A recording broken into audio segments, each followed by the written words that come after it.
Hi everyone, my name is Jaidie Lim, and welcome to my Week 5 final project for SOC205 Social Theory. Over the past few weeks, I developed a case study of Sofia Chen, a second-generation Hong Kong Chinese immigrant. In this video, I will synthesize the classical and contemporary theory connections, intersectionality analysis, a new journal article on hybrid identity, and the most valuable lesson I have learned.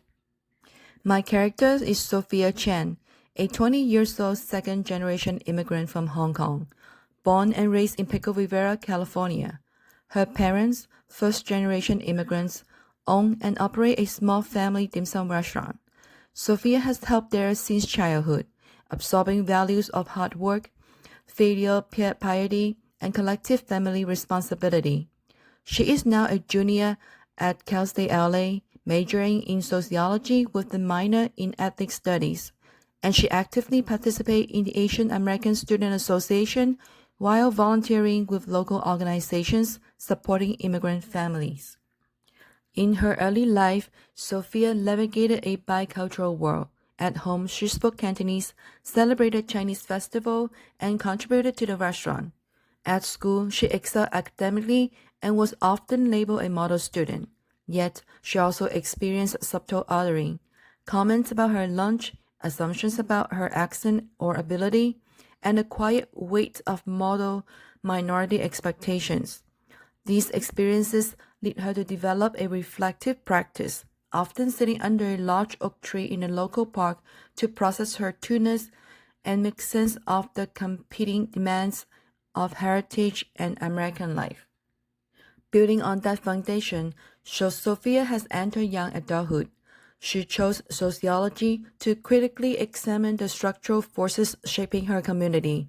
She continues part-time work at a family restaurant to support economic stability while carving out space for her own aspirations.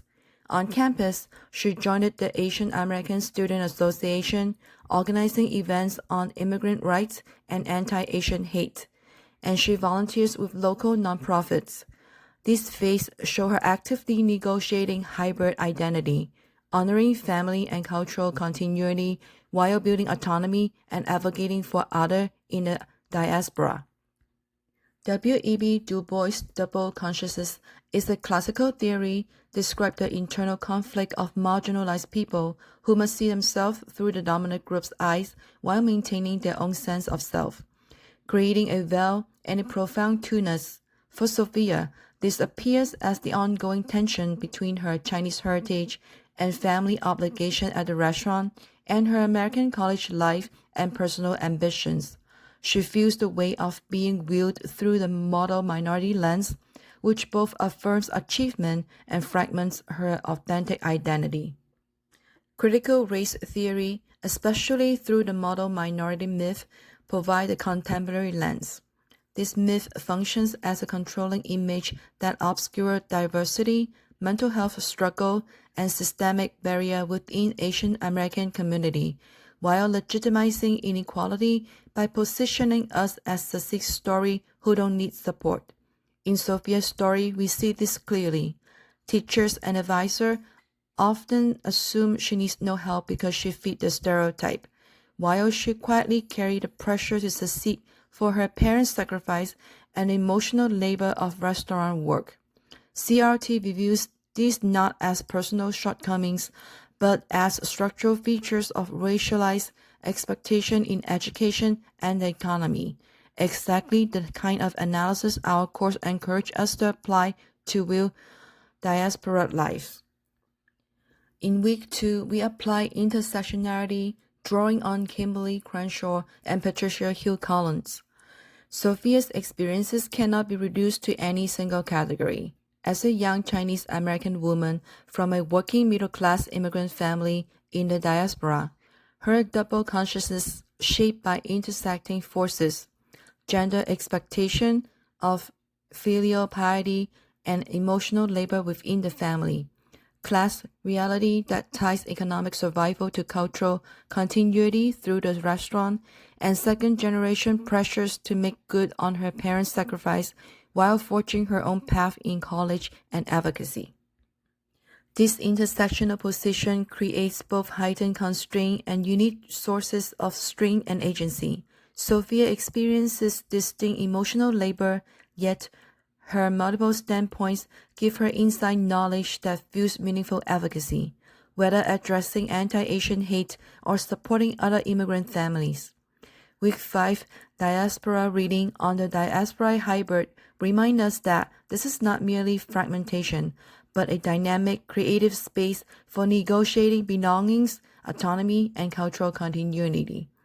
Theories help us see both the weight Sofia carries and the resilience she builds.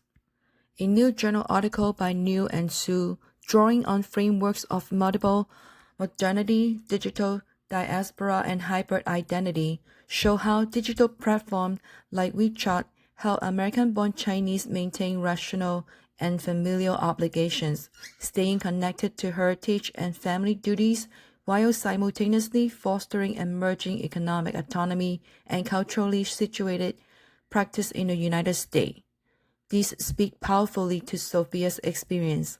Her hybrid identity negotiating involves exactly these tensions, fulfilling duties at the family restaurant as cultural and economic continuity while pursuing college and advocacy work that builds her autonomous voice.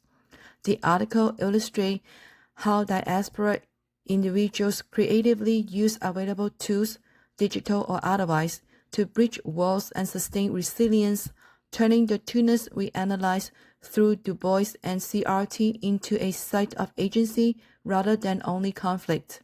It beautifully extends our course themes into the contemporary digital and globalized context. The most valuable lesson I have learned from this case study assignment is the transformative power of sociological theory and the sociological imagination to reframe personal trouble as public issue shaped by the structure of race, class, gender, immigration, and diaspora. Analyzing Sofia's journey through double consciousness, critical race theory, intersectionality, and new scholarship on hybrid identity has shown me that theory is not abstract. It is a tool for deepened empathy, critical analysis, and informed social action. This directly fulfills key course learning outcomes, applying classical and contemporary theories to real-world cases of identity and inequality. Understanding how social structure shapes individual experiences and life chances, and connecting personal story to broader patterns of power and possibility.